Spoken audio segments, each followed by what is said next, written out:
Welcome. I'm Chelsea Schwartz, I'm Aaron Rampal. and this is Streaming Wars, the show that helps you wade through the endless sea of streaming content. And I've got a very special show for you guys today. Got my friend Aaron here, who's the host of the Temple of Geek podcast. He also has another podcast called Aaron Explains the Universe. Is that? Yes, that's it. Oh, great. But he's also just a brilliant writer and comedian. And I'm so excited to hear what you've been watching. And let's just get into it. So as we look at the show ahead of us, obviously we're both going to have some predictions of where it's going to go. But first of all, I want to know, what have you been watching in this last month? What service did you spend the most time on?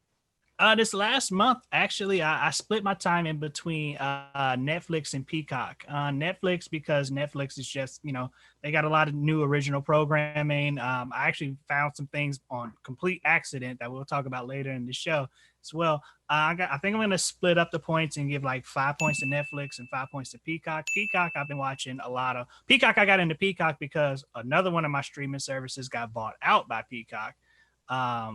Peacock now owns the WWE network, so I love my wrestling, so I moved over there. Also, they got the entire run of Modern Family, so I've been doing an entire rewatch of that. I fell off after season 4, so now I'm watching new TV, which is great. So that's awesome. So giving 5 to Peacock, 5 to Netflix on that. I love it. Peacock does not get enough love around here, so that's great. I'm happy to have a Peacock supporter. I will say that I've spent a lot of time once again on HBO Max, but not for my usual friends, Big Bang Theory, Fresh Prince of Bel-Air. HBO Max added The Nanny, and I'm so excited about this. All right. Yeah, I own season 1 through 3 of The Nanny on DVD, and then they just stopped putting the additional seasons out. So now I can finally watch the full series. I remember The Nanny because it used to come on back where I'm from in Chicago when I was a kid. It was on syndication at night. So it's The Simpsons would come on at 10 o'clock and then The Nanny would come on at 10:30. So that's how I kind of got into that. And I was like, all right, cool. Fran Drescher, she had that voice, and it was mindless fun. So I enjoyed that too. And I'm really excited that it's on HBO Max now. Yeah, so I'm going to give HBO Max 7 points for getting my time and also for The Nanny. But also, I'm going to give another 5 points to Hulu because I finally remembered, linear TV is a thing. And I spent a lot of time catching up with all of the ABC, NBC, whatever shows. And I'm only able to do that because of Hulu. So Hulu gets 5 points for me. So with that said, where do you think this week's going to go? We're already starting off strong with HBO with a slight lead. I think this week might go to HBO. I really do, because HBO, we'll talk about this a little bit later. HBO just released the newest Mortal Kombat film. I saw it. It's a decent movie, but we'll get into that a little bit later. But I think HBO is gonna come. HBO Max, all right. Well, I think last month Netflix won. Netflix is king. They do have a lot of great content, but I don't know. I think I'm gonna go with Disney Plus. I mean, a little hint at something to come right there, but Oh yeah. All right. Well, speaking of Disney Plus, let's get into it. The Falcon and the Winter Soldier. The full series is here. All 6 episodes have now come and gone. What did you think of this series? I love this series. Actually, I'm going to correct you just a second. If you haven't seen the series now, it's now called Captain America and the Winter Soldier. Spoiler alert. Spoiler alert, if you didn't know where that was going. But love this show. Love how it actually brought in a lot of real life issues that are current to this day going on in America, and just the story that it told was awesome. The casting was great. The story was great. The pacing of it was awesome as well. I thoroughly enjoyed this show, and I just heard news that the success of Captain America and the Winter Soldier is leading to another Captain America movie. So I'm going to go ahead and give 8 points to Captain America and the Winter Soldier. All right. So that's 8 points to Disney Plus from Aaron. I agree that there was great storytelling and a lot of juicy character development to really dive into here, but I don't feel like the execution was entirely there. And I am a huge Marvel fan, so this hurts me to say, but I think this series would have been better as a film. I think the way that they told this story didn't need that full 6 hours, that there's a lot of things that never really got picked up that I would have liked to see them address further that they set up. I was it was still great though, and I'm still happy I watched all of it, and I'm stoked for Captain America 4, but I'm actually going to take 2 points away from Disney Plus. Okay, all right, I can live with that. But I'm also going to take another point away because now Disney Plus is making us wait until June for the Loki series, which means we don't have any Marvel content until May 21st, actually, when Marvel's MODOK drops on Hulu. And I'm going to give Hulu another 2 points for having original Marvel content for us to get us through until Loki. Okay, that's fair enough. I can take that because we were originally set up to get something new from Marvel every week on Disney Plus, and then they changed their minds on that. So I am kind of disappointed in that. Absolutely. Well, speaking of superhero things, Netflix dropped a film this month called Thunder Force. I know you've got some thoughts on that. Yeah. So they pulled like the old trailer bait and switch. It's when a trailer likes to put up a movie that they know is bad, but they mask it with great music in the trailer.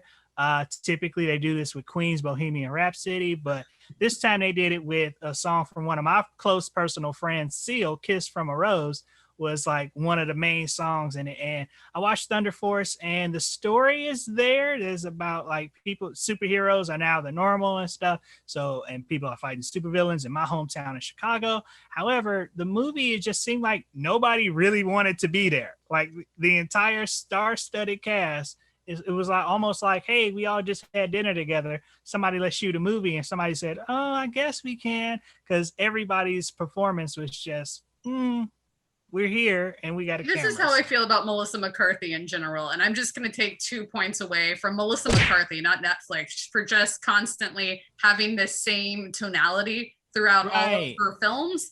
I was like, but I actually was pleasantly surprised with Thunder Force because I ended up enjoying it in this film.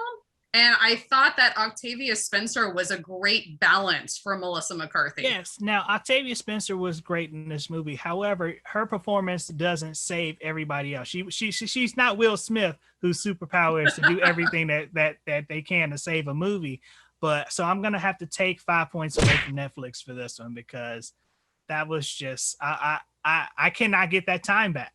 So, well, I completely understand and respect that, but I'm going to give Netflix 5 points for this one. It wasn't the best movie, but I was pleasantly surprised. Okay. So, and honestly, I wouldn't be mad if there was a second one.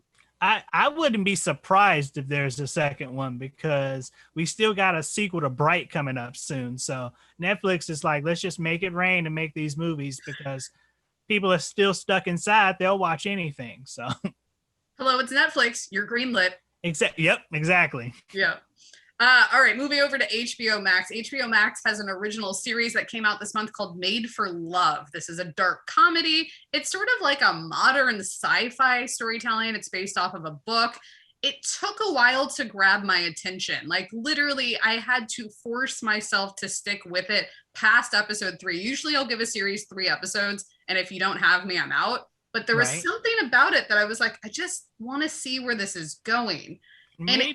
And it kept doing that weird storytelling that everything's doing lately, where it's like your present day and then you go back in time, but it doesn't explain that you're going back in time. And anyway. Now, Made for Love for me, I enjoyed it because the premise of it just seemed super absurd because, again, my wife and I were sitting around watching TV and we saw the description of that come up. Like, oh, we got to watch that because we were just in our telenovelas phase.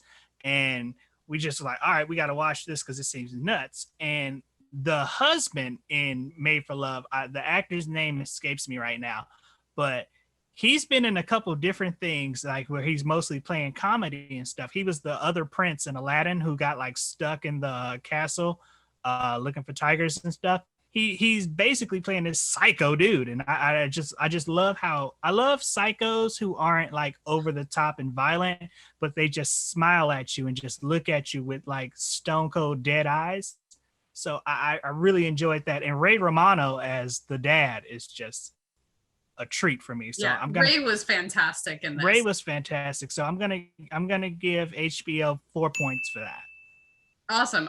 Well, to finish my point of, so it took a while to grab my attention. So, but there was something about it that just kept me slightly intrigued. I needed to know where it was going. And I just want to say to everyone watching, if you felt the same way that I did going into this, that hang on, because where it goes at the end, was actually like, to me, like a full 180. Like the final 2 episodes were the best of the entire series, and I was glad that I made it to the final 2 episodes. So I'm going to give HBO Max 4 points for this show. Awesome. All right. Well, moving back over to Netflix, there was a series that I know you really enjoyed called Who Killed Syrah? Now, Who Killed Syrah is it's a murder mystery. It's a Spanish language murder mystery. So I was watching this, and it came across it on complete accident. I think, and then my wife was telling me about it, and I was like, oh, okay, cool. Let's just start this over from the beginning. And if you love telenovelas, and if you love like the thought of like over the top murder mysteries, this is the show for you. It's about this family in Mexico, super rich, super influential, and super corrupt, of course, because you got to be all three in TV. There's this big conspiracy over who killed this young woman, the eponymous Sarah, and who is the sister of the main hero in this story. And this guy gets out of jail because he took the fall for killing Sarah, or just took the fall for the family, I guess. And then he comes out on this murder revenge rampage against the entire family. It goes all off the rails. Every stereotypical telenovela thing that you can think of can and will happen in this show, and they just got renewed for a second season. When you watch it, you have the option to switch over to English language. It's very badly overdubbed, but it's still really good. Give it a shot. I'm gonna give Netflix 4 points for this one. This was a really good show. I really enjoyed it, and I can't wait for season 2. It definitely seems like you like suspense when it comes to shows. Yes. And therefore, I want to talk about Them on Amazon, which we talked about a little bit last month, but now the show has aired. Everyone's seen it. I found this show, and as I've told our audience before, I worked on it, intense to watch. And it might have been just as intense to watch as it was to film it. What did you think?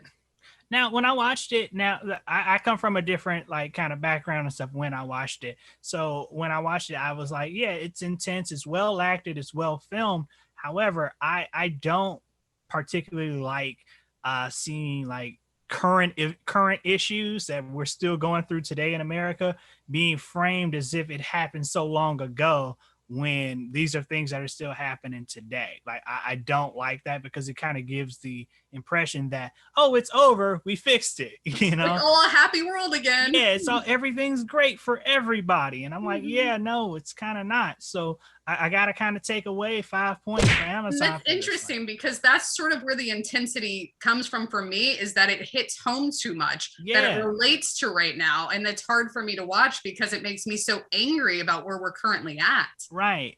And the thing is, it's like when you try to frame it as if it happened so long ago, people will think that like, oh, we've made progress, we've gotten better. When I'm like, no, weapons are deadlier, and you know, the wrong people still have them, and the wrong people still in authority. People still can't live in certain neighborhoods. It's and if this is your first time watching Streaming Wars, Them, if you're not familiar, is a horror anthology series that is about a Black couple that moves into a white neighborhood in the 1950s. And if that wasn't bad enough for the show premise, there's a whole supernatural element that comes into play on top of it. But I'm with you. Like it was hard to watch. I'm not going to take away points. I'm not going to give it points. we're just going to leave it as a neutral. It is what it is. But let's go into happier, fun, reliving our childhood things. It's time to talk about the Mighty Ducks. Oh, I can't get the beanie on my head. Hold on. All right, you got to get that label out. Come on, you know that media trainer. There we go. Mighty Ducks, Game Changers. There we go. All right, what do you think of the show? Now, I for someone, I'm full disclosure, I've never seen a Mighty Ducks movie in my life. The only Mighty Ducks exposure that I had in my childhood was the Mighty Ducks cartoon that aired on ABC on Saturday mornings and was syndicated in the afternoons as well on UPN. Exactly. Boom. That mask right there. That was pretty much my exposure to the Mighty Ducks. So like when I watched like the episodes on Disney Plus, I was like, oh, okay, this is kind of cool. The premise is cool. Emilio Estevez is still getting work. I can't fault him for that. That's kind of awesome. And it's lighthearted family comedy that is like super into the 90s that I'm just like, all right, cool. I can dig it. So for me, I'm gonna take away 5 points from myself from not watching the Mighty Ducks, because I have Disney Plus and I can totally watch it anytime that I want. But for the series itself, for Disney Plus, I'm gonna give them 3 points for that. I have to say, we talked about the show a little bit in the, last month's episode, but only like one episode had dropped, and now we're 5 episodes in. Right. By the time you guys are watching this, we'll be 6 episodes in, which is actually the 6th one for those that have watched the movie. Is the most exciting one for all of you guys to watch. But I just love it. This is the family comedy that I've been needing right now. Just something that like doesn't require a lot of thought, that I can just enjoy for what it is. And I enjoy like the wholehearted Disney messages of like, let's just have fun and don't take it too seriously and you can do it, and like all of that stuff. I love Lauren Graham, Emilio Estevez. It's great to see back on screen. Yes. I'm actually going to give Disney Plus 10 points for this series, which is saying a lot because I only watched the movies once growing up. I was not a huge fan of the Mighty Ducks. It was not for me, but I am all in on this series. But I also just wanted to show, besides this beanie and stuff, Disney Plus went all out and sent us a whole bunch of goods. The mask you just saw. I also got a little coffee mug from the Ice Palace, complete with a hot cocoa bomb that we can literally make our own hot chocolate, appropriate for the show. But the box was filled with Minnesota small business goods. And I find it so amazing that Disney is supporting these small businesses. Like Terror Chocolate had these maple toffee candies. Nice. It's so nice to see people going out of their way to find small businesses in all geographic locations around the country. Yeah. Just big points to that. I'm giving another 5 points to Disney, not to Disney Plus, to Disney in general. Because the House of Mouse does do some good things from time to time. So we do. Speaking of other things from childhood that I love, Back to the Future had a fun little series. So Discovery Plus has a series called Expedition Back to the Future. And it's Josh Gates from Expedition, who's known for finding lost things. And he picks up Christopher Lloyd and they go on a mission to find a DeLorean. And specifically, they find every single DeLorean that is left from Back to the Future. There was 7 picture cars. There are 5 that still exist. Yeah.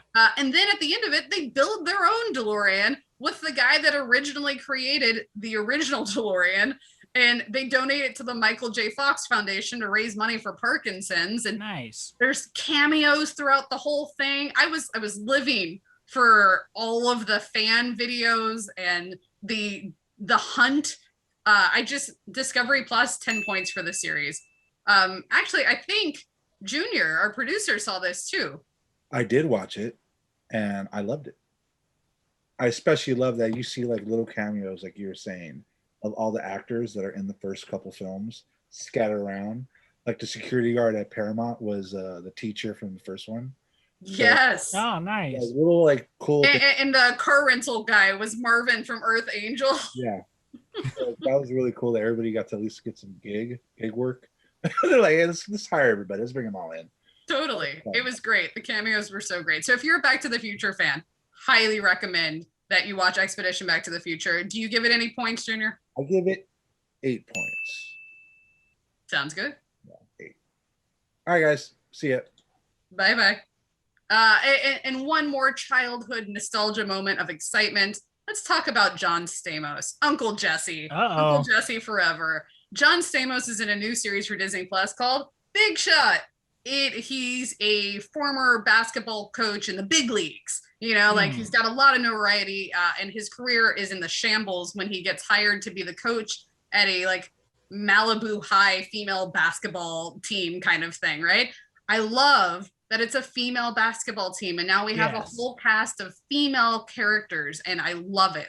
The first episode felt a little stiff, but had potential. By episode 2, it just gels, and I am here for this show. I thought it was a half hour. That's how fast it flows to me. It's a 1-hour drama. Wow. It's great, and I'm just totally go Sirens, Team Sirens all the way. And thank you, Disney, for sending us some little goodies, but I am totally in for this. It's funny, like Disney keeps doing these sports shows like High School Musical, and now I've got the Wildcats, and I'm a Wildcat for life. You know, we've got the Mighty Ducks, and now we're Sirens. So apparently, I just have ever-changing mascots that are my heart. You have dual allegiances all over the place. So exactly. But I'm actually surprisingly going to give this show 8 points. I didn't expect a lot from it going into it. Yvette Nicole Brown, by the way, is amazing, as she always is in this. I really think everyone should give it a shot. It's fantastic. And thank you, Disney, for the throw pillow. They actually invited me to the drive-in premiere, which was so much fun. I was like, and we got a little gift bag that included this pillow. It's now, I think, going to be permanently part of my couch decor for future streaming wars. I love it. It's great. So thank you, Disney. Speaking of things that have recently come out, though, Mortal Kombat on HBO Max. Yes. Now, Mortal Kombat on HBO Max, this has been in the works for a couple years, which if anybody remembers the last two Mortal Kombat films from the 90s, one of them was a really good 90s film. The other one was a really crap 90s film. And so this one here, it balanced it out. It's not a perfect movie by any stretch. However, if you're looking for perfection in a movie called Mortal Kombat, spelled with a K, something may be wrong with you. It tells a different story. It's an original story that doesn't follow all of the 25 plus years of like lore that Mortal Kombat, the game has made, but it takes the parts that worked with that, put them in this movie and treated them well. They even use like real special effects to show like everyone's special moves. All the characters in there have something to do. They even took a new character they made out of the blue and gave you a reason to care about them. Again, is this a perfect movie? No. But is it a good movie? Just something to sit around and have fun with? Absolutely. This is an absolutely fun movie that I really did enjoy. It's good for the whole family, not really, but it's good. It's good for the adult members of your family and those who don't get squeamish at a couple things. They do show fatalities. They're not shy about this being a Mortal Kombat movie. So there's some things taken straight from the most recent games too. Nice. Which makes it kind of awesome. So I'm going to give HBO Max 9 points for this. Nice. And this is the movie of the month, as if you don't know or forgot that Warner Brothers this year is dropping all of their theatrical releases onto HBO Max for 30 days only. So if you want to watch Mortal Kombat and you have HBO Max, you only got a small window left to do so. Yep. And that moves us into our headlines. Big news this week. Sony has done a deal with not just Netflix, but also Disney, giving access to their library. So for months and weeks and years, I feel like on streaming wars, I've been like, what is Sony doing? Are they going to do a streaming service? Right. And now they've figured it out, and in a way that doesn't currently hurt Netflix, because a lot of the Sony library is currently licensed to Netflix. So what's happening in the short version is that when Sony's theatrical releases come out in theaters, 9 months later, approximately, they will hit Netflix. That is the pay one window. And this means that Netflix is getting them instead of cable TV, which is huge. Then when that pay window is over with Netflix, they go to Disney, not just Disney Plus, Hulu, FX, ABC, all of the Disney networks, Freeform included, all of them. And they now not only have access to these theatrical releases, but also a large portion of the Sony library, which means you're getting Jumanji and Hotel Transylvania, all of the Spider-Man movies, which means that we will get every version of Spider-Man with all of the MCU films on Disney Plus. Making it a truly complete set of the MCU. And shout out to Sony for not just making just their own streaming service, because it's getting really ridiculous that everybody's like, okay, let's make our own streaming 50 points to Sony for holding to their word. I'll add another 50 points to Sony for that too, because they could have totally just said, hey, we're just going to make our own streaming service, and then it's only for PlayStation users, and we can do it that way. They've been saying the whole time that they vowed that they would never make a service, and they're doing it. And they're doing it in a way that all the studios are now playing nice together. Everybody benefits, and everybody's movies being super nice to each other about it. And I'm Which like, is amazing. okay. So I'm going to give 10 points to Netflix and to Disney Plus for this deal, and Hulu. I guess Hulu is part of the Disney deal. All of them get 10 points from me. Also, as a bonus, Disney's access to Sony's library starts as early as this June on Hulu. Oh, dope. So we can possibly see those Sam Raimi Spider-Man movies as soon as possible. I don't think we'll get Spider-Man yet because they're still on Stars, and I don't know when the Stars contract ends, but eventually it's coming. Moving on to Paramount Plus, we've got some interesting news from Paramount Plus. They are making a live action version of Fairly Odd Parents, which I think is an interesting choice. That's interesting. Yeah. Yep. But then a Paramount Plus original coming on May 6th, being directed by Dave Grohl, inspired by Dave Grohl's mother, from a book that she wrote called From Cradle to Stage, Stories from the Mothers Who Rocked and Raised Rock Stars. So the series comes out May 6th, just in time for Mother's Day. It features amazing stories from like Pharrell Williams and his mom, Dan Reynolds of Imagine Dragons and his mom, etc. And I'm so excited for this. 7 points to Paramount Plus. I'm excited for that, and I really know they probably did. I just hope that somebody does their complete research before reaching out to certain rock stars, because a lot of them don't have the best relationships with their moms, which churned out some really good music, but still, it'd be a real awkward episode for them to bring Nikki Sixx or Eminem or someone onto that show when it's like, just ease up. But I do like that idea. I will be watching that as well. So I'm going to give. And Dave Grohl can do no wrong in my book. Exactly. So I'm going to give 10 5 points to Dave Paramount. Grohl. I'm going to give 5 points to Paramount. I'm going to give 10 to Dave Grohl. There we go. And speaking of music related things, also on May 6th, Girls 5 Eva, which is about the 90s girl group that broke up and then is now getting popular because I think it's based off of like somebody used their sound in like a TikTok video. Yep. That kind of thing. Yeah. So this is a new, it's not based, don't worry. If you don't, you're like Girls 5 Eva, I don't remember them in the 90s. This is a fictitious girls group. It's fake, but this is a new series for Peacock that I am really excited for. I'm going to go ahead and give this 7 points because I think it's going to be fantastic. I'm going to go ahead and give them 7 also because I feel exactly the same way. Amazing. And that brings us to one final headline for the week. If you were a How I Met Your Mother fan, get excited. There's a spinoff called How I Met Your Father coming that will star Hilary Duff in the lead role. And it's coming to Hulu. So, yay for Hulu taking on more originals. I'm excited to see what they do with it. 3 points. I'm going to give them 4 points for that. Amazing.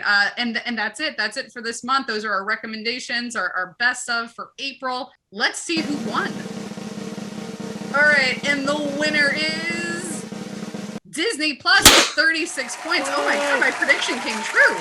That's never happened on the show, Aaron. Hey, see, it's the magic of the first time for everything. First time I'm on the show, first time your prediction got it. And it's the first time we've had a tie for second and third place.